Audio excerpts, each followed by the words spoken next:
Hello my lovelies, Robbie here from Kickback Garage. This video is going to be all about the desert sled. I really need to get this project on its wheels so I can tidy up a little bit in the garage before I get really upset with myself.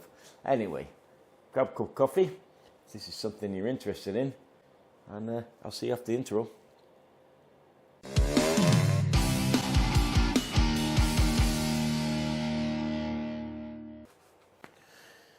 The first job of the day is I really want to have a look in this motor to see if it really is an overhauled engine. The guy who supposedly overhauled this is a reputable guy. So what I'm looking for is telltale signs that it has been overhauled. One thing I really like, I'm not sure if you can see, so I'm going to just have to move the camera a little bit. I'm pretty sure you can see now. Yes. So when I'm taking this apart, never done this before obviously, I like to line up things so that the push rods go into the same place that they came out of.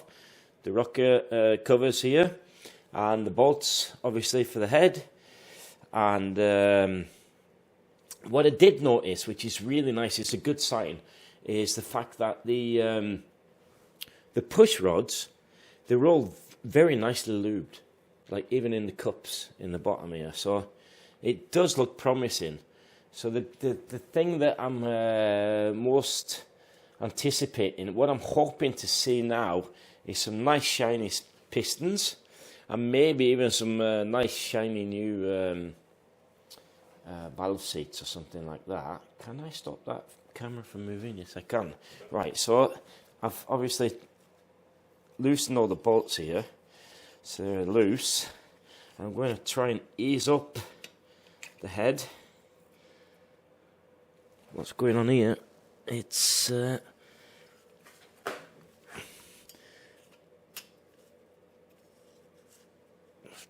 don't want to destroy any of these. Okay. Let's take out these bolts here. 1, 2, 3, 4. Huh? I can count. I bet you didn't know that. I'm really looking forward to, or not, to turning this around.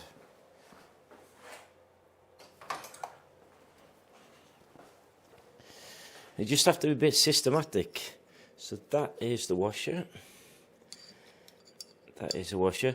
This has definitely been run after it supposedly had an overhaul. They're pretty much stuck in there because the pistons have got some soot on them. That's one that's really stuck in there. But let's have a look. This is definitely not like newly overhauled without being used.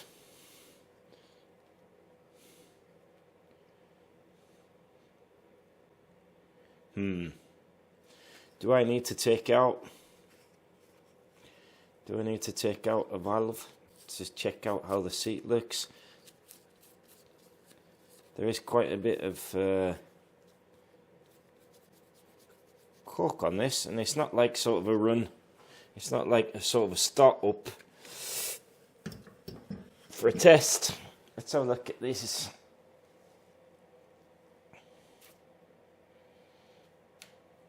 I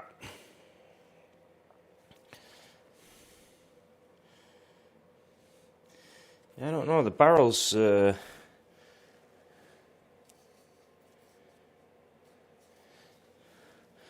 have still got the horn marks on here.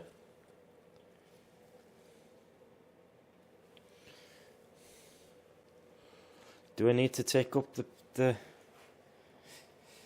barrel and have a look slightly deeper? I think I might have to.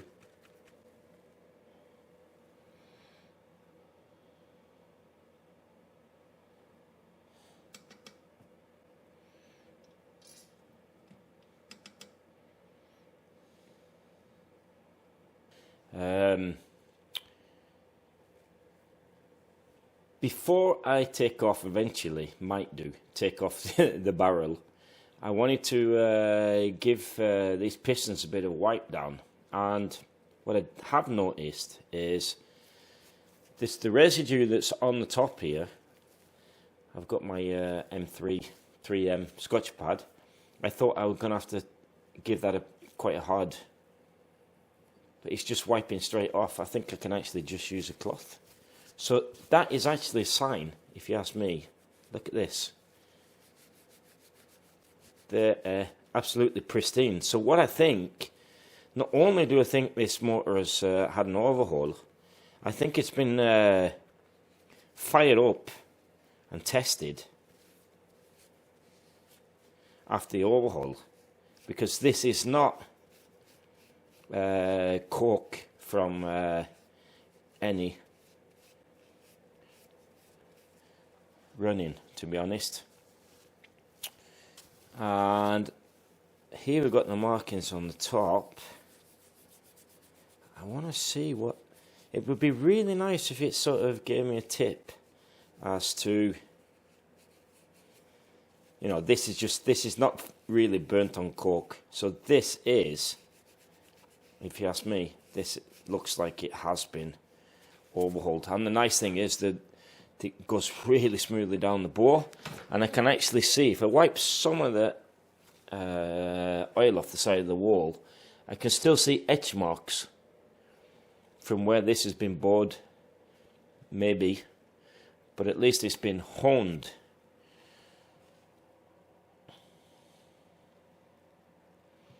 I wonder what these markings mean, if they're oversized or not. After a bit of Googling, I found out that the pistons are on the first oversized, 0.20 oversized bore, so they have, the barrel has been bored up at some point.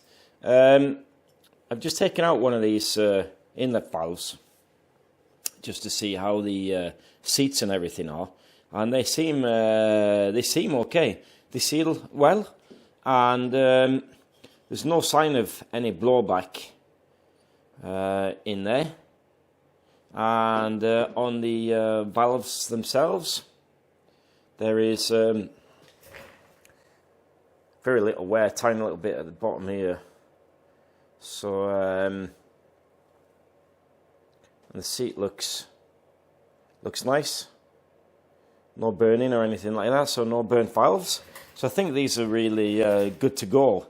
So now, the only risk in this, if this was my bike, I'd actually be inclined to take out the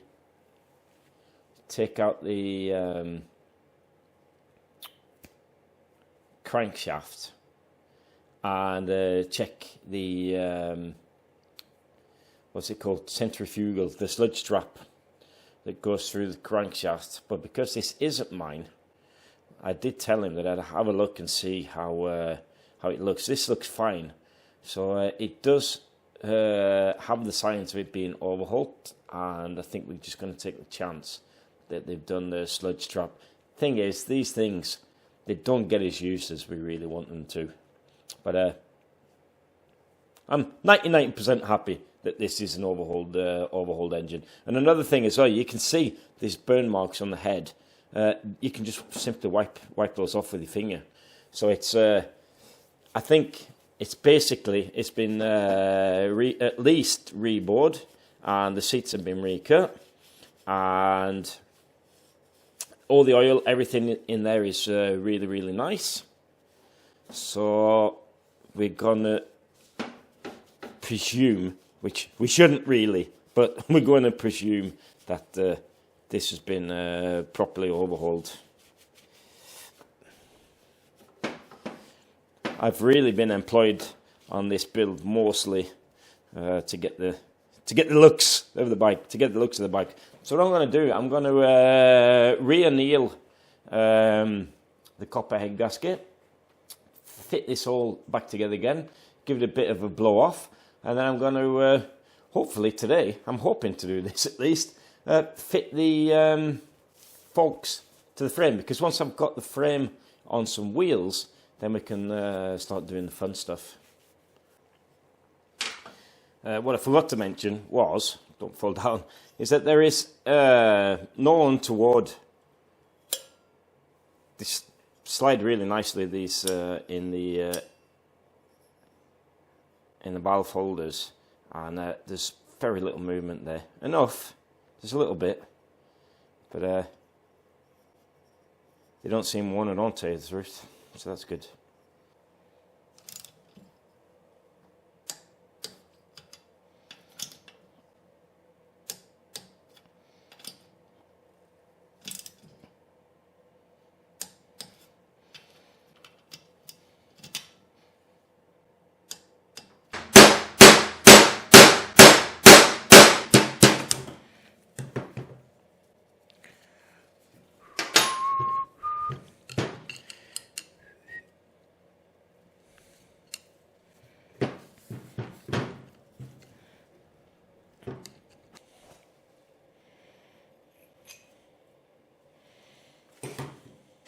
Obviously, you can just pull it in with the threaded bar or something like that, but I actually find that it's actually easier just tapping them gently with a plastic hammer.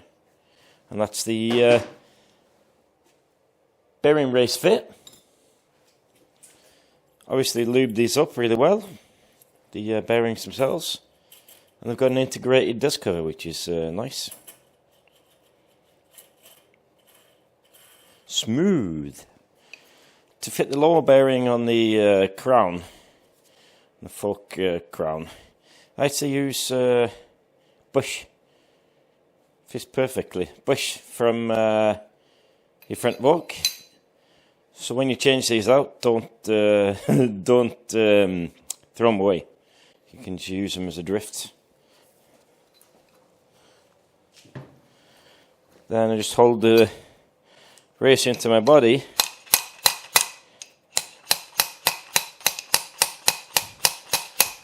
This way, you don't ruin your new bearing.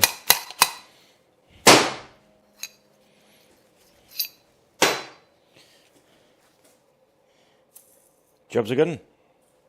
It has been a whole week since I was last in the garage, and the reason for that is because when I went to put the forks on, I got a bit of worry that the seals weren't changed in this fork. The inner legs look okay, but it's really important that when you've stripped it this far, it's a good idea to make sure that you have new seals and new bushings. No excuse, really. Problem with me is I have a special tool to take off these seal holders from BSA, and BSA has like a prong on the inside of this cover here. Triumph do not. They just have these screw holes. So the tool to wind these off is completely different than the BSA one. I was thinking about buying one, but that would take ages. What I ended up doing was going down to work with this and using 2 ratchet straps to pull off the seal, hold the fork, pull off the seal in a vise, and then it took a bit of persuading, because unlike the BSA forks, the Triumph fork has got a big O-ring at the bottom here that it sits on. But as soon as I started getting this thing moving, then it was good. So I split the fork completely apart. Everything looks fine in there. Looks like brand new bushes, brand new seals. So we're good to go. And the springs that came with the bike, I think these are like uprated springs, not the what they called sidecar springs, but uprated springs. They're brand new. You can see there's still some paint marks and stuff like that on those. So everything's good. Now, the thing is, what you have to do, you definitely need the special tool when you're going to be refitting the fork. And let me just adjust my camera angle slightly. If I can. Are you there? Yes, you are. Right, so what you have to do is, obviously, I have to fit the spring. I'm going to fit new gaiters. I'm going to fit the gator clips so that everything's where it should be. Then we have covers. Oh, why don't I organise myself? Side covers for the tops. They fit like this. And as well as that, I'm going to tighten them down with this bracket that holds the light on the fork. Now, the pain here is there's no way in God's earth you'll be able to compress the spring enough by hand to get the fork up into the top yoke here. So what you need is a special tool, and I have got a universal tool lying around. The guy who owns this actually sent the tool with him. It's in one of those boxes somewhere, but I've got a tool, so it's not really a problem. These universal tools are quite handy because the thread in the top here, even though it looks very, very much like the BSA item, it's a different thread pitch than what I have used on my BSA. So you get a whole array of these tops here. This one, just make sure that the thread is the correct and the thread pitch, because there's a couple of these that are really close. In fact, close enough that I could wind them in 3 or 4 threads. But if you're going to compress the fork in the yoke there and you've got the wrong pitch, you can both jam the tool into the fork or, even worse, kill the fork threads. Right, let's do this.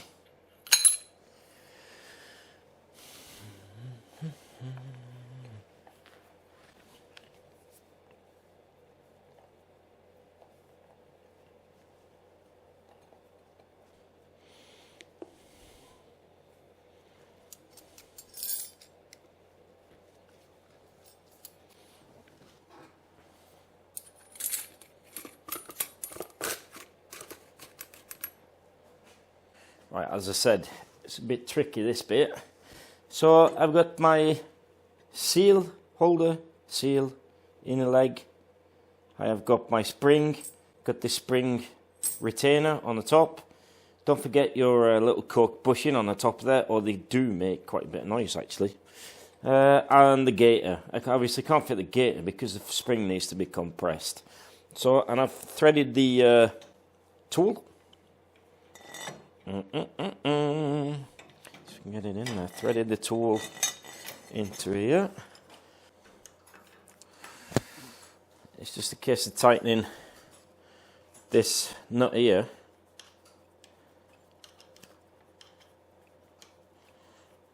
Easing the fork leg into the crown.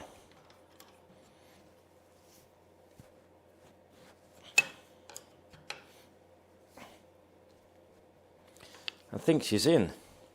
So what I have to do now to be able to release the tool is fit. And don't you just love it when they don't quite fit?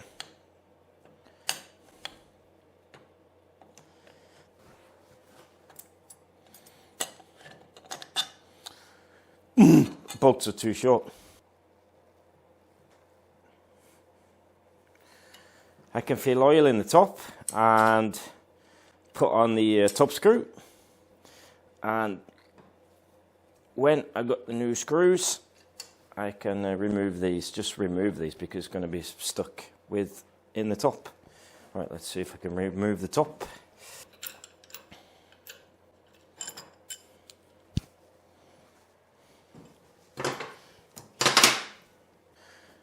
$20 weight oil for the fork. I actually use Fox, this modern stuff.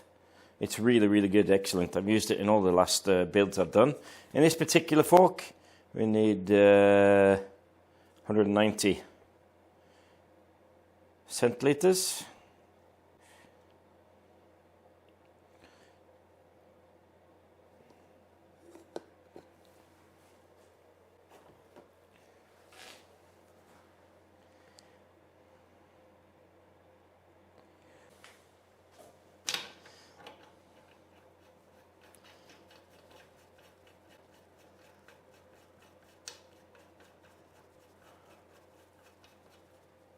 I haven't actually got a spanner big enough for this, so that's something I'm going to have to remember.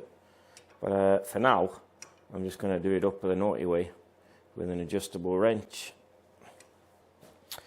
I've actually used a lot more time on this than I wanted to.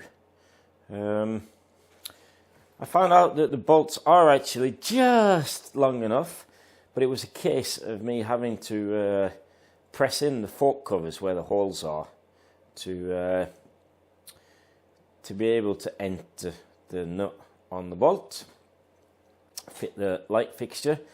All these nuts now are completely loose, and the reason for that is I am aligning the fork as good as I can. I fit the new axle, and when I found this new axle in a box full of bearings and stuff, so apparently I need to overhaul the front wheel as well before I fit this. That is going to be something I'm going to do in the next video for sure. But what I do is loosen off all these bolts. Once I fit this crown nuts, loosen off the bolts and everything. The axle is loosely fit, and just sort of try and line it up by eye before I tighten up the bolts that hold the legs, inner legs, and the bolt on the back side that holds the crown into place. So that's what I'm messing around with now. But what I've used most time on is, before I say anything else, while I was rooting around in the owner's books of tricks, very handily I found this tool from Low Brown Customs. Nice, because the one on BSA is actually a little bit smaller, maybe about that size, and I've got one of those, but not one of those. So that was nice. So I tightened those down at the top there. But what I've been messing around with most now, I've used such a long time on, is this these clips that you secure the gaiters with. Real pain in the backside. So what I ended up doing, this might be a top tip for you gentlemen out there that use these clips. I'm used to the type that you just screw fast, the little rolly screw fast types. I'm not used to these crappy springs. But what I did is, hopefully you should be able to see this. I'll zoom in. I have fit a zip tie around the loop, tighten that, and it's really easy. Trying to get that thing to extend, but just by using your fingers, is a right nightmare. It's really, really tight. But with the zip tie, it was really, really easy. So what I do is line it up where I think the hole is, round about, and then just release this zip tie.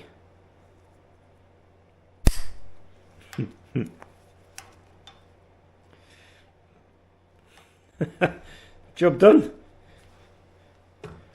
I used ages on that. So annoying. I found out that when I fit the second to last one. Never mind.